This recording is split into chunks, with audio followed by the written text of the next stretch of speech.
Assalamualaikum warahmatullahi wabarakatuh dan salam sejahtera. Tajuk pembentangan saya kali ini ialah tahap amalan pemimpin pertengahan bagi sekolah yang terlibat dengan program transformasi. Kita akan membincangkan 7 domen utama kompetensi pemimpin pertengahan. Baik, pernyataan masalah. Yang pertama ialah pembelajaran era revolusi pendidikan, peranan dan tanggungjawab yang lebih besar bagi pemimpin pertengahan untuk membangun dan membimbing kualiti guru, kemajuan murid, milik watak dan juga 6 aspirasi. Kemudian yang kedua ialah krisis profesional perguruan yang budaya mengajar yang masih lagi usang, tradisional dan kurang berkesan. Dan yang ketiga ialah kesediaan pemimpin pertengahan era revolusi 4.0. Dan ini adalah fokus pembentangan kita ataupun kajian kita ataupun tinjauan kita, iaitu kompetensi amalan kepimpinan pemimpin pertengahan, iaitu komitmen pemimpin pertengahan, pengajaran dan pembelajaran, keupayaan membangunkan kapasiti guru, keupayaan menyokong organisasi, kemampuan memotivasi, meningkatkan inisiatif jaringan dan jalinan, dan yang akhirnya iaitu domen ketujuh menjadikan teladan terbaik dan tempat rujukan. Objektif kajian ialah mengenai pasti tahap kompetensi amalan kepimpinan pemimpin pertengahan program transformasi sekolah TS20 ini dalam mendepani pendidikan era revolusi 4.0. Baik, skop dan batas kajian sasaran sekolahnya ialah 3 buah. Kemudian respondennya ialah 63 pemimpin pertengahan.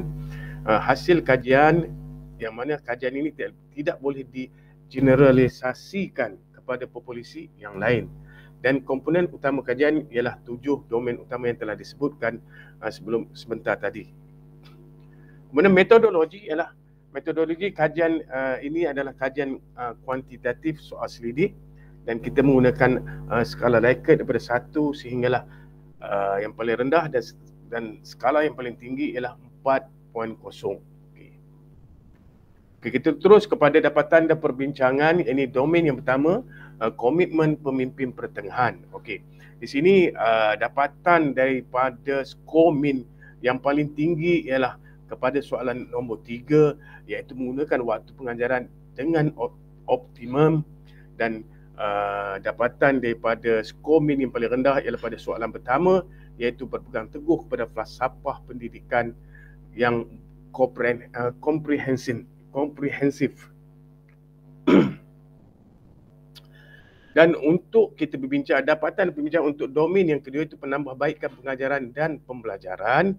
Okey, di sini kita dapati bahawa soalan yang paling tinggi dalam domain ini ialah di soalan yang ke-6, iaitu 3.32. Ini mengikis sikap mementingkan diri sendiri, sebaliknya mengutamakan kepentingan dan kebaikan murid. Dan dapatan daripada min yang paling rendah ialah pada soalan yang ke-8, iaitu 3.05. Bersedia untuk mengambil risiko bagi mencapai matlamat pendidikan. Ini bagaimana kita membina pemimpin pertengahan ini supaya mereka bersedia untuk mengambil risiko bagi mencapai matlamat pendidikan. Seterusnya, bagi domain yang ketiga, keupayaan membangunkan kapasiti guru. Okey, kita dapati bahawa skomin yang paling tinggi ialah soalan ke-11, iaitu memberi pendedahan tentang kepentingan penggunaan data-data yang relevan untuk membolehkan guru dan murid membuat keputusan. Dan skomin yang paling rendah ialah pada soalan yang ke-10, iaitu 2.89, iaitu melatih kemahiran ICT. So di sini tuan-tuan, puan-puan kan, sepatutnya pemimpin upaya menguasai kemahiran terkini dan boleh membangunkan keyakinan seseorang guru. Okey. Kemudian domain yang keempat ialah keupayaan menyokong organisasi. Kita dapati bahawa skor min yang paling tinggi sekali pada soalan 13 dan skor min yang paling rendah sekali ialah pada soalan yang ke-14, iaitu skor minnya ialah 2.9. Soalan 14 memberi pendedahan tentang polisi-polisi dalam mengupas isu-isu pendidikan. Kemudian kita lihat pula dapatan dan perbincangan, ini soal domain yang kelima, iaitu kemampuan memotivasi. Kita dapati bahawa domain yang paling rendah ialah pada soalan yang ke-17, iaitu sentiasa meningkat pengetahuan berkaitan dasar dan program semasa pendidikan. Kemudian domain yang ke-7 iaitu meningkatkan inisiatif jaringan dan jalinan. Jaringan dan jalinan. Kita dapati bahawa skor min yang paling tinggi pada soalan 20, iaitu sering mengambil inisiatif untuk bekerjasama dengan ibu bapa dan komuniti. Tetapi kalau kita lihat daripada soalan 19, 21 dan 22 sehingga soalan 23, skor minnya adalah berada di bawah 3. Tetapi skor min yang paling rendah ialah pada soalan yang ke-19, iaitu sering menyelaras dan mengurus acara dan mesyuarat bersama guru, ibu bapa dan masyarakat. Inilah soalan min yang paling rendah. Di sini kita dapati sebenarnya mungkin MLT ataupun BIM kurang diberi peluang untuk menyertai ataupun mempengusikan mesyuarat baik bersama guru dan juga ibu bapa. Baik, seterusnya ialah domain yang ke-7 yang terakhir sekali ialah menjadi teladan terbaik dan tempat rujukan. Jadi di sini tuan-tuan dan puan-puan, kita lihatlah kepada soalan yang ke-28, di mana dia punya skor min ialah 2.56. Ini paling, walaupun dia berada dalam sederhana, tetapi sederhana yang paling rendah sekali. Jadi iaitu apa dia tuan-tuan? Dapat menyebarkan amalan terbaik pengajaran melalui ceramah, penulisan artikel dan jurnal. Maksud di sini ialah pemimpin pertengahan ini mereka agak kurang daripada segi menghasilkan artikel, menghasilkan kajian, baik kajian tindakan ataupun apa jujur kajian.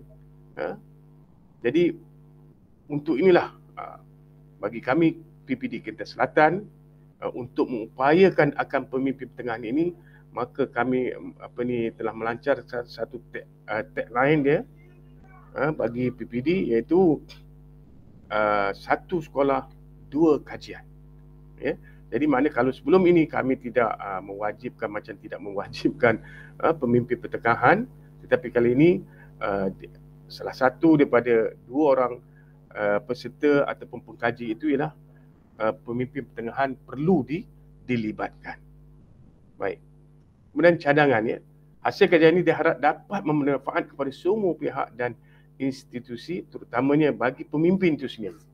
Melalui kajian ini dan dapatan ini kita mengharapkan supaya pemimpin pertengahan ini lebih berlapang dada dan membuka hati mereka bersedia untuk membuat penambahbaikan di mana bahagian-bahagian yang mana menunjukkan berlakunya jurang yang sangat besar. Secara puratanya tuan-tuan, jurangnya dengan yang tertinggi itu 4, sebenarnya dia berada lebih kurang 1. Ini bermaksud menunjukkan bahawa jurangnya sangat besar. Kemudian kita mengharapkan supaya pihak pentadbir, guru besar, pengetua dapat membantu pemimpin-pemimpin pertengahan ini bagi memantapkan 7 domain utama dalam kepimpinan ini. Dan juga Jabatan Pendidikan Negeri, Pejabat Pendidikan Daerah, agar mereka dapat memantapkan SIP dan juga SIC dengan domain-domain ini, supaya kita SIP dapat membantu guru besar, SIC dapat membantu pemimpin pertengahan, dan akhirnya akan melahir pemimpin pertengahan yang berkualiti. Dan seterusnya, bila pemimpin pertengahan ini berkualiti, maka pemimpin ini mungkin berjaya membimbing guru-guru. Akhirnya guru-guru juga akan menjadi guru yang berkualiti, dan kesan dia ialah insya-Allah kemenjadian murid akan berlaku. Maksudnya peningkatan pencapaian murid akan berlaku. Jadi mudah-mudahan tuan-tuan, puan-puan ya, diharapkan hasil kajian ini benar-benar dapat memberi manfaat kepada semua pihak, insya-Allah. Okay, sekian. Terima kasih. Wabillahi taufiq wal hidayah. Assalamualaikum warahmatullahi wabarakatuh.